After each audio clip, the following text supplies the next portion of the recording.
2 tampons mean my marriage is over. Is happiness just an illusion? When I found something that didn't belong in my husband's car, I had no idea it would pull me into a labyrinth of lies and betrayal. Before continuing the story, tell me which city you're watching from. I want to know how far this video has come. Don't forget to like and subscribe to the channel so I can send you exciting stories like this every day. I found tampons in my husband's car. I wished he had been unfaithful to me instead, so that my kids wouldn't have had to go through this. I am a 29-year-old female who has been with my 30-year-old husband for 7 years, married for 4. I've never had reason to suspect he was unfaithful to me or even remotely dissatisfied with our marriage. He likes to joke that we're still living the honeymoon phase, nearly 5 years, and 2 kids in. I wouldn't have questioned that, or him, were it not for a surprise I found in his car last month. When buckling our daughter into her car seat, I noticed something slotted between the cushions. At first, I thought it was just some stray toy or snack wrapper, so I reached down to fish it out. As my fingers closed around the object, I felt the familiar cylindrical shape of a tampon. Confusion washed over me as I pulled it into view, the bright wrapper stark against the upholstery. This wouldn't have been so unusual had I not had an IUD that has stopped my period for the past year. And I didn't even recognize the wrapper style. It was a brand I'd never used, a small but glaring discrepancy that made my stomach churn. I brought it to my husband's attention later that evening, still holding the offending item like it was evidence in a mystery I was desperate to solve. He didn't seem to understand what it was at first, staring at the tampon in my hand with genuine confusion. "Why are you showing me this?" he asked, his brow furrowing. I took a deep breath, trying to keep my voice steady. "I found it in your car, between the cushions, and it's not mine. I haven't had a period in over a year, remember?" His face remained blank for a moment longer before realization dawned. He shrugged and said it probably belonged to his coworker, Madison. His initial confusion quickly gave way to dismissiveness as he waved off my concerns with a nonchalant explanation. "Probably Madison's," he said with a shrug, turning back to his phone. "She must have dropped it when we went out for lunch the other day." I stared at him, waiting for a sign that he understood why this was bothering me, but there was nothing. No apology, no concern, just a casual dismissal. It was as if the tampon was no big deal, and I was overreacting. His indifference felt like a slap in the face, leaving me reeling and questioning everything I thought I knew about our marriage. It's not uncommon for my husband to carpool to lunch with his coworkers, and we're both fairly close to Madison and her husband. The thought of my husband carpooling with Madison and her husband had always been a non-issue. They were friends after all, and it wasn't uncommon for them to share rides to lunch. In fact, we often socialized as couples, spending weekends at each other's houses for barbecues or movie nights. Madison and I had even bonded over shared experiences, like the challenges of balancing work and family life. Our kids played together while we chatted about everything from the latest office gossip to more personal topics. It made sense considering how often they carpooled. I reassured myself that the tampon could have easily slipped out of Madison's purse during one of these outings. No big deal. Maybe it fell out when she was grabbing her phone or wallet, getting jostled around in the process. No big deal, right? It was just one of those little accidents that could happen to anyone. I brushed it off as a harmless mistake, convincing myself there was no need to worry. After all, our friendship with Madison and her husband was solid, built on years of trust and shared experiences. There was no reason to suspect anything out of the ordinary. So I pushed the unsettling discovery to the back of my mind, determined not to let a small, easily explained incident cause unnecessary drama. I put it out of my mind until we had dinner with Madison and her husband a couple weeks later. I had sincerely wanted to believe my husband. I just couldn't get over the way it had been tucked in the seat and how my husband had seemed not to have any regard for it whatsoever. Maybe playing dumb, I don't know. I did something that I now feel kind of crazy for doing. I faked an emergency and asked Madison if she had any tampons while we were out together. She handed me one almost identical to the tampon I'd found in our back seat, and I breathed a sigh of relief. So the tampon there was probably the same tampon here, and in all likelihood, there was an innocent explanation as to why it had been left in the back seat in the first place. I thought I'd seen the last of the out-of-place feminine hygiene products until I found another tampon this morning, this time in my sock drawer.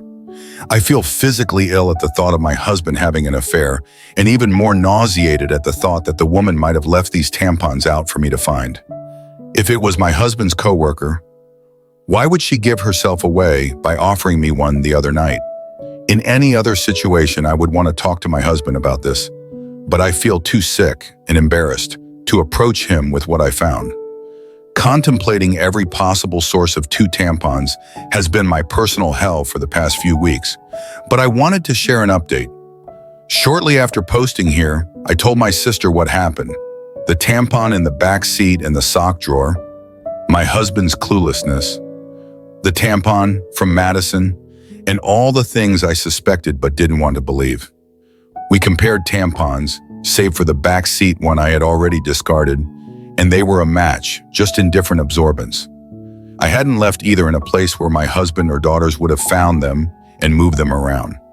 My daughters didn't know what they were or where they had come from. My sister was convinced it was Madison, either pucking my husband, pucking with me, or both. Direct confrontation of either party still seemed like a bad idea, so she suggested inviting Madison and her husband over for our Labor Day barbecue. Unfortunately, they already had plans. My sister and I agreed that it was too soon for cameras without any other evidence, so it was just a waiting game from there. Watching my husband for any changed behavior, there was none. Our house for any misplaced foreign items, there were none, and even the girls for any new friends they might have met. My sister's husband was adamant on this last point, and partly why he was inclined to believe that the tampons were harmless. If anything had been happening in or around our home, he said, it would be nearly impossible to keep it from me and the girls, since my husband was the one taking them to and from daycare and most other activities during the week. I felt a good bit of consolation in that. It wasn't until my younger daughter, Tuyo, came down with something last week that I felt any differently. I wanted to be the one home taking care of her, but my husband insisted that I stay at work while he stayed home with her. I was okay with that. My sister and her husband figured it was a good sign that he would take the time off at a moment's notice. And at that point, we were all already beginning to put the tampon fiasco behind us.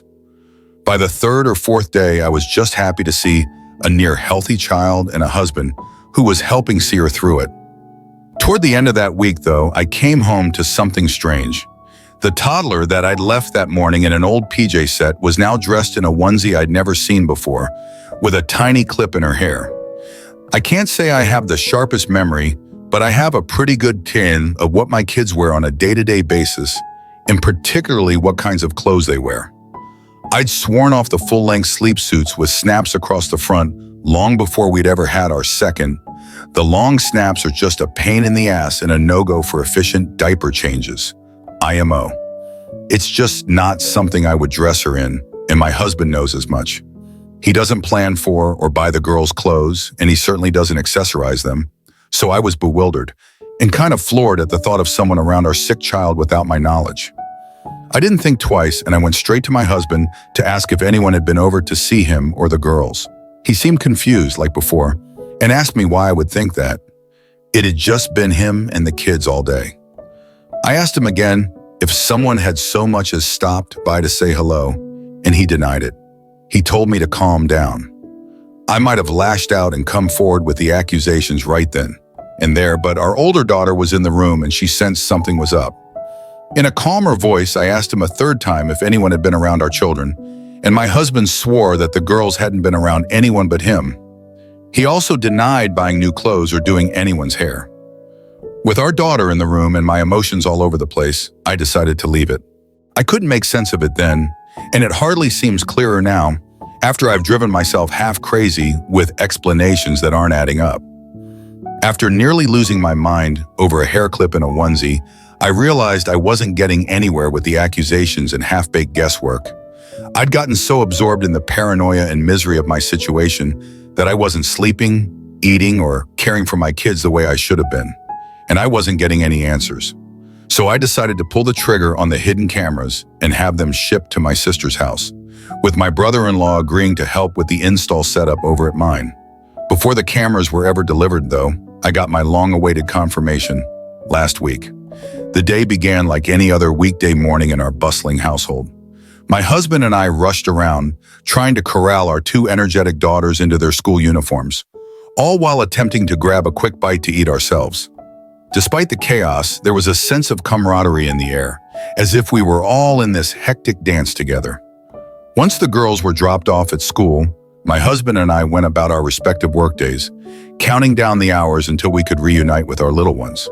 But there was a strange feeling that I couldn't shake off, no matter how hard I tried, and it only intensified when I received a notification on my phone while at work. A ring notification. Motion at the front door. I clicked on the video clip, half expecting to see the usual delivery person or neighbor passing by. But what I saw left me stunned. There on my doorstep was a young woman leading my daughter into the house, hand in hand, with my husband and other daughter close behind them. My heart hammered in my chest as I watched, my mind struggling to comprehend what I was seeing. The girls were supposed to be in daycare, and my husband was at work. The woman, as far as I knew, was living 2 states away with a court order keeping her there. Yet here she was, in our home, with my husband and children. A wave of panic washed over me as I scrambled to make sense of the situation. Was this some kind of mistake, a misunderstanding, or was there something more sinister at play? I felt a knot form in the pit of my stomach as I realized that the answers to my questions might be far more troubling than I ever could have imagined. I stared at the screen in disbelief, the blood pounding in my ears as I watched the unthinkable unfold before my eyes. There on the footage captured by our Ring doorbell was a scene straight out of a nightmare, a woman I hadn't seen in years, leading my youngest daughter into our home hand in hand, with my husband and older daughter trailing behind them. The shock of the moment rendered me momentarily speechless. How could this be happening? The girls were supposed to be at daycare and my husband at work. Yet here they were, entering our house with a woman I never thought I'd see again, my sister-in-law. My initial reaction was one of sheer disbelief, a desperate hope that there must be some kind of mistake, some innocent explanation for what I was witnessing. But as the reality of the situation sank in, a wave of anger surged through me like a tidal wave, threatening to consume everything in its path. With trembling fingers, I reached for my phone, my heart pounding in my chest as I dialed my husband's number. I needed answers, and I needed them now, but as the phone rang on the other end, there was no response. I immediately called my husband to ask him what the puck this woman was doing in our house. He didn't answer, so I texted it to him. Even in his stupidity, he probably realized he had messed up by going through the front door, knew I had gotten the Ring notification, and wanted to delay the inevitable. By the 5th or 6th subsequent call, though, he did pick up. The woman on the camera was my husband's sister. As I would come to find out later, she was the likely source of both tampons, the onesie, and the bow. She is also registered as an individual with a history of abuse and a recovering addict who spent the better part of her adolescence and young adulthood coercing the silence of another one of my husband's family members after she had abused them. I hadn't seen or heard from her in years, and from the way my husband talked about her, I didn't expect I ever would. But here she was, in our house, with our children. It wasn't just the shock of seeing her after years of silence that left me reeling. It was the realization of what her presence in our home meant. My sister-in-law, fresh off another stint in rehab, was the last person I expected to find sneaking into our lives, especially under such clandestine circumstances. I decided to end the relationship and file for divorce. The decision was both heartbreaking and empowering. It was devastating to acknowledge that our 7-year journey together had come to such a bitter end, but it was also liberating to take control of my life and prioritize my well-being and that of my children. The divorce process was long and grueling. Each step felt like a new battle in an endless war. There were countless court sessions, each more draining than the last, where I had to relive the pain and betrayal over and over again. My husband fought me every step of the way, refusing to accept responsibility for his actions and attempting to paint himself as the victim. His determination to contest every detail made the process even more exhausting and emotionally taxing. In court, I detailed the discovery of the tampons, the hidden meetings with my sister-in-law, and the lies my husband had told to cover his tracks. I showed the Ring footage, which captured her entering our home with my children and provided testimonies from my sister and brother-in-law to corroborate my claims. However, the court needed more than assumptions about my sister-in-law's character. They required concrete evidence of her past and present behavior, which was not easy to obtain.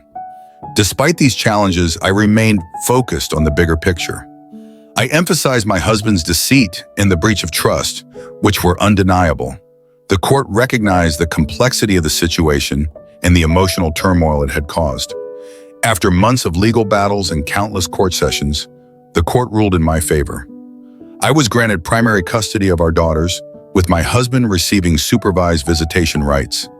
The judge acknowledged the need for a stable environment for the children, considering the deceit and the potential risks involved. Looking back, this ordeal taught me several valuable lessons that I hope others can learn from. Trust is the foundation of any relationship, and once it's broken, it's incredibly difficult to rebuild. Always listen to your instincts. If something feels off, it probably is. Communication is key. Address issues head-on rather than letting them fester. Most importantly, never settle for less than you deserve. My children and I deserve a life free from deception and betrayal, and I am committed to building that future for us.